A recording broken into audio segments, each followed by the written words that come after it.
What is up, Internet? It's your boy Teku, and today we're going to be talking about an anime season that I'm thoroughly enjoying, and I found some interesting things out during researching for it. So let's go ahead and just get started. Today we're going to be talking about Hortensia Saga. It is a fantasy anime set in medieval times, kind of. Has a huge list of characters.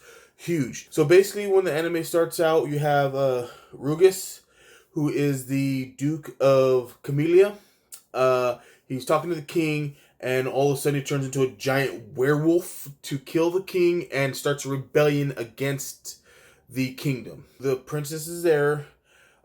She escapes with Maurice, who is Alfred's uncle, and Alfred is the main character. Maurice rescues the princess, flees from the rebellion, and he heads to Alfred's domain, which is his brother's domain, but his brother died during the werewolf attack, and Alfred lies to Alfred and says that the princess, his name is Marius, and he wants to be a squire and that kind of stuff. There's a lot going on in this anime. It's kind of hard to digest. So basically, the rebellion failed. Rugus flees and is continuing his rebellion from his domain, partnered up with some outside kingdoms, and it keeps attacking the thing. The Orthodox Church takes over by controlling the prince, who's now the king, because the king died, and all this stuff's going on. The anime is about Alfred and Marius, who's actually the princess, but in the anime it's a squire. Going around and discovering all the stuff that's going on, because at first they're fighting the rebellion, but then they find out what's going on with the Orthodox Church and how that's not going too well. And so there's a bunch of stuff going on. So I'm just going to name some characters and give you some basic plot points because it can be a bit overwhelming here.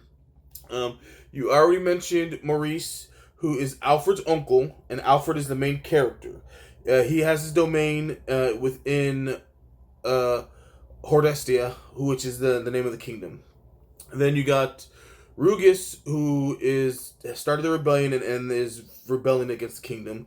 The Orthodox Church, which now controls the kingdom and is run by the Pope, basically, because he's the only one that whispers in the king's ear, and the king does whatever tells him to. There's a few more characters to know. There's a bunch of characters in this game.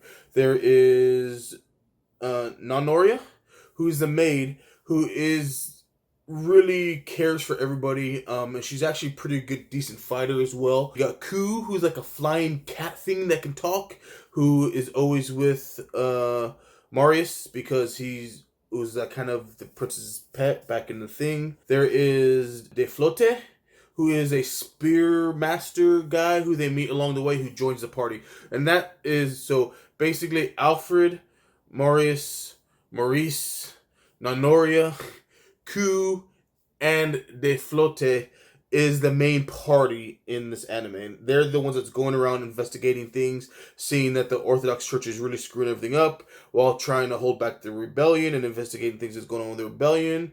And so a lot of interesting stuff happens. The plot is just a lot of intricate things going on with the plot, because they're talking about like all these monsters appearing from Hortensia lore, and all the stuff that's going on, and they're sent to investigate all these things, and that's how the anime is structured. It's really interesting because the entire time I'm watching this, I'm thinking, this really sounds like a video game plot and probably would work best as a video game. Well, come to find out when I'm researching for this video that it is a video game. This whole anime is based off a video game on mobile, and it's an RPG, free-to-play, that's released in Japan. So the plot makes a whole lot of sense to me now, because the entire time I'm thinking, I'm just like, this is totally a video game plot, You got the rebellion right at the beginning of the game. You got the princess that escapes, that becomes a squire. It's hiding her identity from everybody, even from the person she trusts the most, which is Alfred. You got these main characters that put together this wacky group of people with different abilities, and so it's like kind of funky. They meet all these other people along the way, these other leaders of the other territories, and trying to get them to join to go against the rebellion, and then they figure out what's going on with the Orthodox Church, and all this stuff's going on. And then some of the plot points that happen along the way, like they investigate this, they find this out. This this happens to them. They gotta escape.